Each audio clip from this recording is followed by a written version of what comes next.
Bonjour à tous, bonjour à toutes, bienvenue à ce nouveau numéro des Secrets de la Réussite avec Gomez Agou, premier numéro de l'année 2021. Alors avant de commencer, bien entendu, je dois vous souhaiter bonne et heureuse année 2021.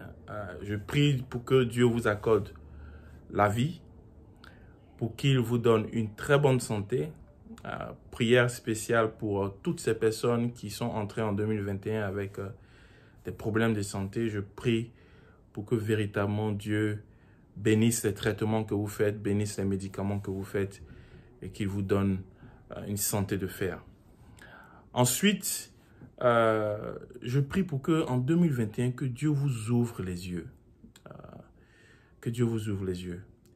Qu'il vous ouvre les yeux pour comprendre véritablement les choses qui marchent et celles qui ne marchent pas dans votre vie afin que vous puissiez les corriger.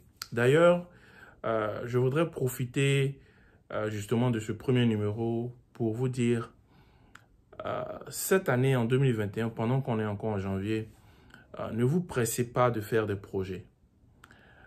Pressez-vous plutôt de faire de nouvelles habitudes. Ne vous pressez pas de faire des projets. Ne vous concentrez pas à faire des projets. Concentrez-vous à construire de nouvelles habitudes. Parce que ce ne sont pas les projets qui vous feront réussir en 2021.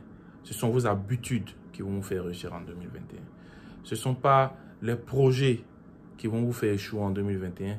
Ce sont vos habitudes qui vous feront échouer en 2021. Donc, ce sont les habitudes qui vous déterminent. Parce que vous savez, les projets, par nature, sont ponctuels. Un projet a toujours une date de démarrage et une date de fin. Une habitude est permanente, elle peut même être éternelle. Vous voyez, un projet, vous voulez construire une maison, il y a une date à laquelle vous commencez à construire la maison. Il y a une date à laquelle, grâce à Dieu, la maison finit et puis vous passez à autre chose. Vous voulez vous marier, il y a une date où le mariage commence. Et puis, les préparatifs et tout ça. Et puis après, la date du mariage arrive, on se marie et puis on passe à autre chose. Vous voulez faire des enfants, il y a une date où vous commencez à faire les enfants, madame tombe enceinte, et puis l'enfant naît et vous passez à autre chose. Donc, les projets sont ponctuels. Les habitudes, ce sont des comportements, des façons de faire que vous répétez d'une action à une autre, d'un projet à un autre. Donc, vous pouvez avoir 1000 projets, vos habitudes vont se retrouver dans les 1000 projets. Et ce sont les habitudes qui vont décider de la réussite ou de l'échec du projet. Les habitudes, parfois, vous suivent sans que vous en rendez compte. Ce sont les habitudes qui font que vous passez d'une relation à une autre. La relation ne marche pas, vous passez à une autre relation, la relation aussi ne marche pas. La nouvelle relation ne marche pas. Vous changez d'entreprise, vous ne pouvez pas être promu. Parce que vous transportez les habitudes. Vous êtes passé d'un projet, première entreprise, à un autre projet. Mais vous avez transporté la même habitude. Vous passez d'un business à un autre. Le premier business ne marche pas. Le deuxième business ne marche pas. Et vous partez d'échec en échec. Ce sont les habitudes que vous transportez avec vous. Et tant que ces habitudes-là sont avec vous, si ce sont de mauvaises habitudes, ça ne va pas marcher. Quand ce sont de bonnes habitudes, vous passez d'un projet à un autre, vos projets marchent parce que vous avez les bonnes habitudes. C'est pourquoi je dis les habitudes sont permanentes. Et si vous ne changez pas vos habitudes, elles restent avec vous jusqu'à la fin de votre vie. Les habitudes, parfois même, comme je disais au début, sont même parfois éternelles. Elles sont générationnelles. C'est-à-dire que certaines habitudes que vous avez aujourd'hui ont été héritées. Vous avez eu ça de vos parents. Sans vous en rendre compte, quand vous étiez petit, vous avez observé certains comportements répétés de vos parents et ça finit par devenir votre comportement. On appelle ça des habitudes générationnelles. Donc les habitudes sont importantes non seulement pour vous, mais aussi pour ceux que vous allez laisser après, comme votre procréation, comme vos enfants, comme vos petits-enfants. Dans le monde spirituel, il y a ce qu'on appelle les bénédictions générationnelles ou la malédiction générationnelle. Mais ça, c'est tout un autre chapitre. Ça veut dire quoi de façon très simple? Ça veut dire que des habitudes sont héritées d'une génération à une autre. Et si ce sont de bonnes habitudes, ça devient une bénédiction pour la descendance. Parce que la descendance continue de de répéter ces habitudes-là. Mais quand ce sont de mauvaises habitudes, parfois, lorsque les descendants ne changent pas ces habitudes-là, ça finit par devenir une malédiction.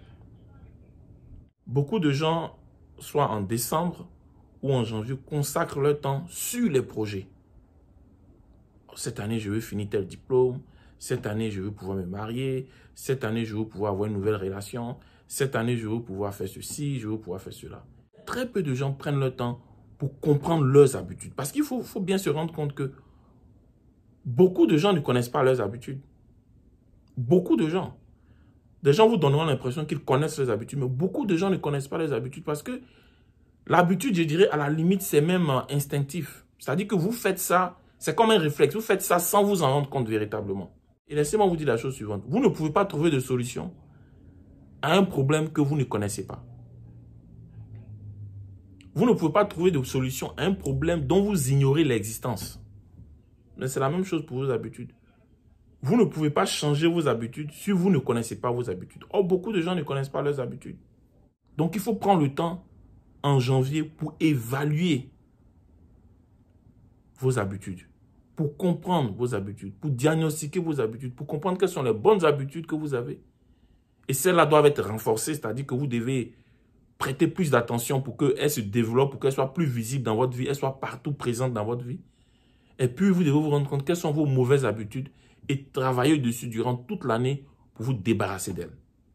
Je vais vous faire une confidence. Sur les 10 dernières années, j'ai passé plus de temps, que ce soit en début d'année, pendant que les gens font les projets en début d'année, que ce soit pendant l'année, je passe plus de temps à surveiller mes habitudes qu'à surveiller mes projets.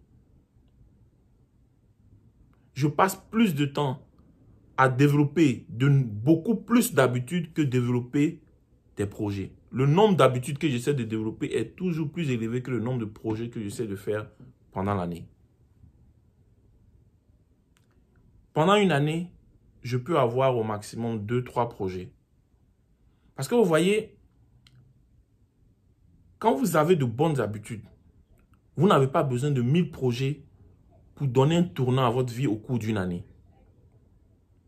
Quand vous avez de bonnes habitudes, vous avez besoin de 1, 2, 3 projets max pour donner un tournant à votre vie au cours d'une année.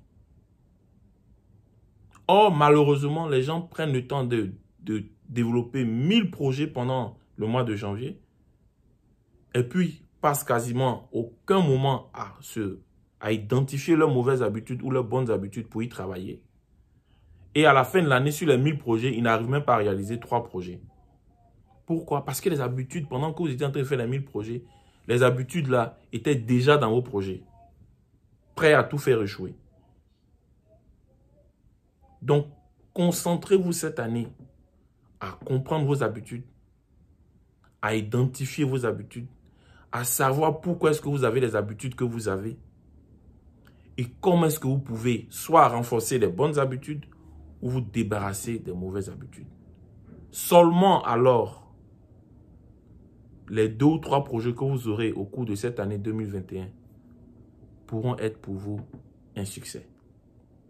Merci infiniment de m'avoir suivi. J'espère que vous avez aimé et que vous allez commencer à travailler sur vos habitudes. Si vous avez aimé la vidéo, likez-la, commentez-la. Je veux savoir quels sont vos points de vue, quelles sont vos habitudes, les bonnes habitudes, quelles sont les habitudes que vous pensez qu'il faut développer. Je serai content de lire ça et aussi de vous répondre. Je lis tous les commentaires en général. Mais surtout, il faut partager les vidéos parce que vous ne voulez pas être les seuls à bénéficier. Des gens dans votre entourage, des amis, des parents veulent aussi pouvoir réussir dans leur vie, pouvoir changer le cours de leur vie. Restez audacieux, gardez la foi en vous, gardez la foi en Dieu. Que Dieu vous bénisse. À la semaine prochaine. Ciao.